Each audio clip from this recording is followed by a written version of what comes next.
If you're checking this video out, that means you want to get your nose pierced. So we're going to go over a couple details with the nose piercing, what you can expect, and of course the aftercare. When you initially get your nose done, you have three different options. You get it done with a nose screw, which is a stud. You get it done with a nose bone, which really isn't advisable because they have a tendency to fall out, or a hoop. Okay. Today we're going to use a stud. We're going to use a nose screw. This is what the screw looks like, if you could see. It's kind of hooked on the background to ensure that it stays in and it secures it in the nose. This way it doesn't fall out and get ripped out as easy. A couple tools that you're definitely going to need to see on your piercer's tray. You're going to need to see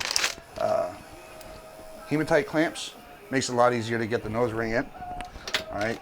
You definitely want to see a receiving tube. A receiving tube is an instrument that goes inside your nostril. What that does is once the needle goes through, it catches the needle so that you don't poke the inside tissue or the inner part of your nose. So you definitely want to see that. Of course, you want to make sure everything is in a sterile package.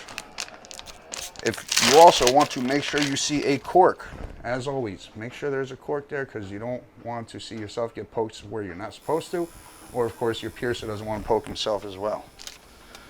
Okay. Typically, there's a couple different gauges you can use. The most standard one is an 18 gauge. Okay, use an alcohol pad. Make sure you clean the nose.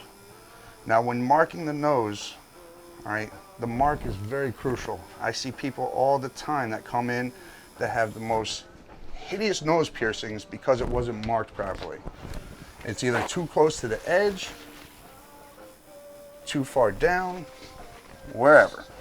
Now, the way they call it is it's called the pleasing triangle. Basically, it's in the crease of your nose and it's directly center of where the back of your nostril and the front of your nostril meets.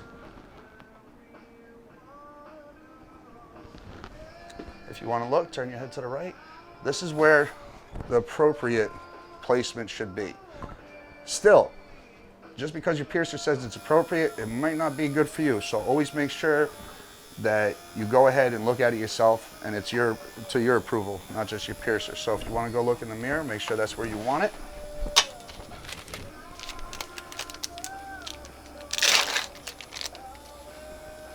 Is that good for you? Yes.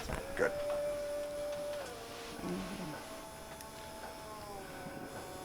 All right, now the next step is getting the jewelry ready for the piercing. Like I said, I like to use these clamps because it holds on to it. If you have big fingers, the jewelry is very small, so it makes it a lot easier. Now, like I said, if you're at home and you're trying to use a nose screw, they're very complicated because there's a certain way to twist them and turn them to make sure they get in. I have people all the time who take them out, then they try to put a new one in and they can't get it in, and then they come here right away. Because if you leave it out for a certain period of time, it's not so much that it closes up. What happens is when you take jewelry out, the channel starts to shrink and it'll lower the gauge. So when it's initially an 18 gauge, if you take it out for a period of time, it's going to shrink down to a 20 gauge and then shorter and shorter. And then you're going to have to stretch it back to the size it's supposed to be. Now, this is something that should be done very quick. Look on up. You're going to take the receiving tube, put it in there. The piercer should always feel to make sure that dot is over the hole. Take a nice big breath in, big breath out. And that's it.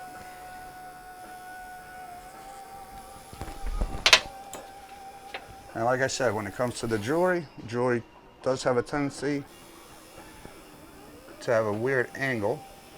So all you're going to do is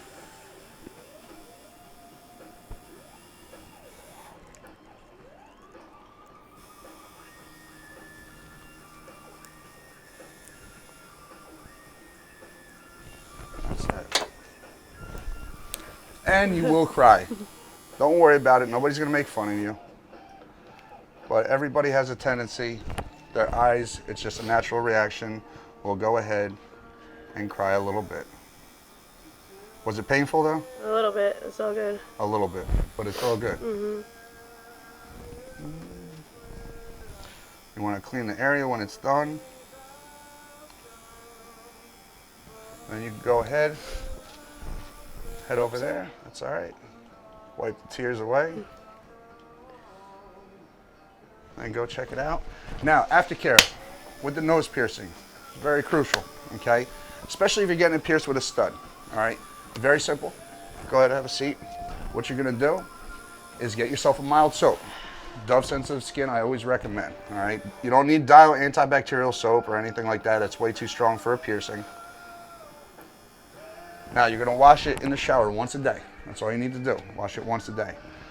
In the shower, be cautious. Don't use any kind of washcloth or any kind of rag that might get caught on it. Same thing when you're changing your clothes. You don't want your clothes to get caught on it, so just be cautious.